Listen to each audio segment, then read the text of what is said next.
Bismillahirrahmanirrahim. Assalamualaikum warahmatullahi wabarakatuh. Perkenalkan, nama saya Dian Susanti, guru mata pelajaran PPKN di SMA Negeri 1 Trisi, Kabupaten Indramayu. Baik, pada pertemuan kali ini saya akan membahas materi kelas 10, yaitu tentang nilai-nilai Pancasila dalam praktek penyelenggaraan pemerintahan negara. Bagian subpokok bagian pertama, yaitu tentang sistem pembagian kekuasaan. Nah, sebelum saya jelaskan lebih lanjut lagi, saya akan menjelaskan pengertian tentang sistem pembagian kekuasaan tersebut.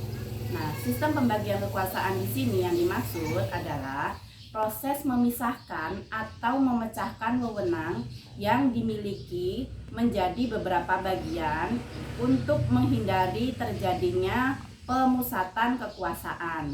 Nah, itu adalah pengertian dari sistem pembagian kekuasaan. Kemudian di sini tentang sistem pembagian kekuasaan itu juga dibedakan menjadi dua jenis. Ada yang dimaksud dengan pemisahan dan ada juga yang dimaksud dengan pembagian. Nah, di Indonesia, di negara kita, yang dipilih adalah jenis pembagian kekuasaan. Di sini adalah pembagiannya, bukan tentang pemisahan. Karena kalau pembagian di sini adalah yang dimaksud yaitu kerjasama antar lembaga. Jadi setiap lembaga-lembaga yang ada di Indonesia itu saling bekerja sama dan saling membantu. Sedangkan kalau pemisahan itu tidak ada lagi unsur kerjasama antar lembaga. Nah, di sini tujuan dari pemisahan dan pembagian itu adalah agar tidak adanya pemusatan kekuasaan di satu titik.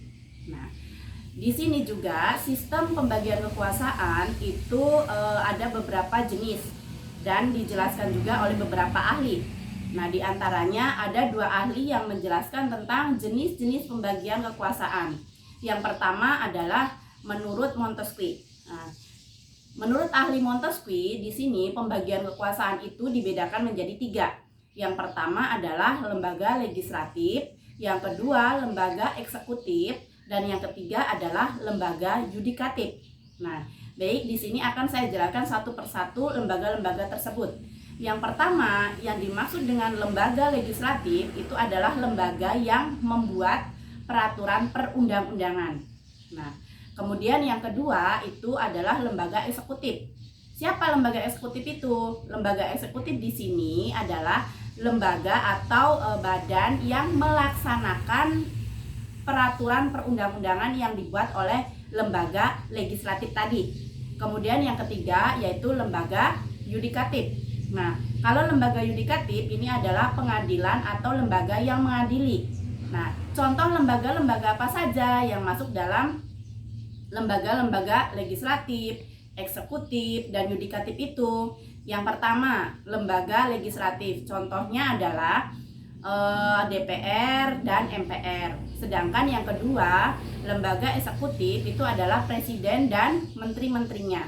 Kemudian yang ketiga, lembaga yudikatif itu adalah ada MA, Mahkamah Agung, ada MK, Mahkamah Konstitusi, dan yang ketiga adalah ada KY atau Komisi Yudisial. Nah, itu tadi jenis-jenis kekuasaan yang menurut Montesquieu. Sedangkan menurut ahli yang kedua yaitu menurut John Locke. Nah, di sini menurut John Locke pembagian kekuasaan itu sama, dibedakan menjadi tiga. Cuman yang membedakan antara Montesquieu dan John Locke itu adalah yang poin ketiga atau nomor 3, yaitu lembaga yudikatif kalau yang menurut Montesquieu. Sedangkan kalau yang menurut John Locke itu ada 3, diantaranya ada lembaga legislatif, eksekutif, dan yang ketiga yang membedakan itu adalah lembaga federatif. Nah, dari lembaga ketiga ini, kalau pengertian yang pertama, lembaga legislatif itu sama, lembaga eksekutif juga sama dengan yang menurut Montesquieu. Kalau yang ketiganya ini yang membedakan adalah lembaga federatif. Nah, apa itu lembaga federatif? Lembaga federatif itu adalah lembaga yang melakukan hubungan diplomatik dengan negara-negara lain. Nah, itu jenis-jenis kekuasaan yang menurut John Locke. Nah, mungkin sampai sini saja pembahasan tentang sistem pembagian kekuasaan yang ada di Indonesia.